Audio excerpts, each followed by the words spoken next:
Takehiko Nakao of the Ministry of Finance in Japan was also a speaker here at the Asian Financial Forum 2013, and thanks for joining us right now and really looking at, I think, regulation, which is the area of your expertise. What is the case, do you think, for greater regulation, particularly in Japan? Of course, as I discussed in the conference, we need the more strengthened regulations to avoid excessive activities of the banks, which was one of the root cause of the problem which invited crisis.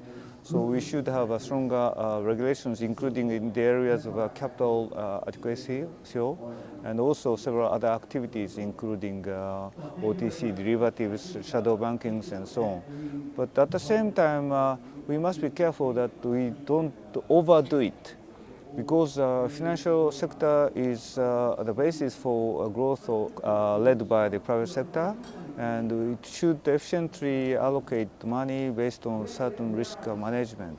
And to do that, over-regulation sometimes harms the vividness of financial sector. One of the big reasons for, I think, the rather flat nature of the Japanese economy, it said, is the question of competition. How do you intend to actually urge companies to increase competition? But of course, you can't do that in itself without other partners from overseas coming in.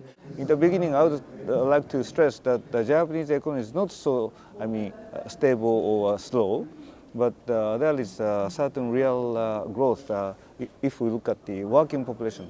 But of course, we are suffering from deflation, so nominal growth has been very slow, and it's not good for the incentive mindset of the people. So first, we should get out of deflation. That's why the Prime Minister Abe is emphasizing the importance of monetary policy, which can lead to the getting out of deflation.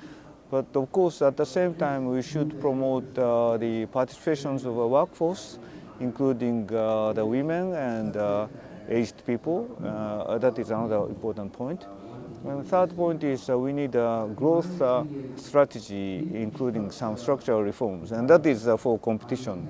There are many ways to do that, the regulations and important investment in the human capitals and so on, and also trade policies. Well, certainly when you're talking about reform, it requires a lot of political will.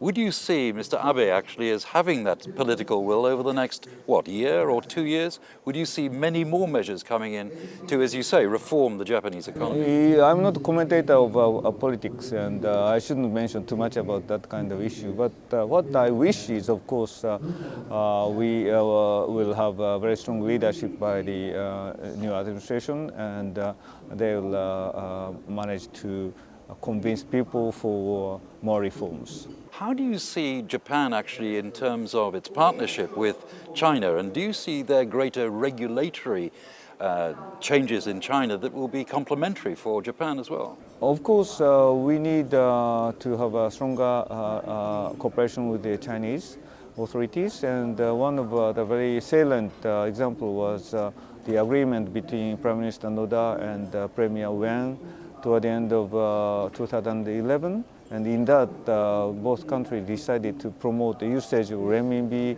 and yen for cross-border trade and investment and so on. So that is internationalization of renminbi and the greater use of renminbi and yen. That is one important element. But at the same time, many Japanese financial institutions want to expand their business in China.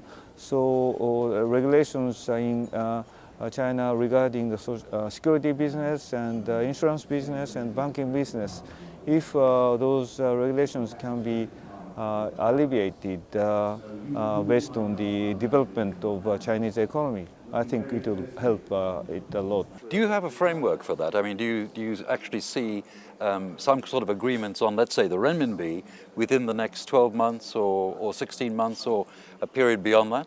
Yeah, it's more based on the ideas of Chinese authorities. So what we are doing is trying to have a dialogue.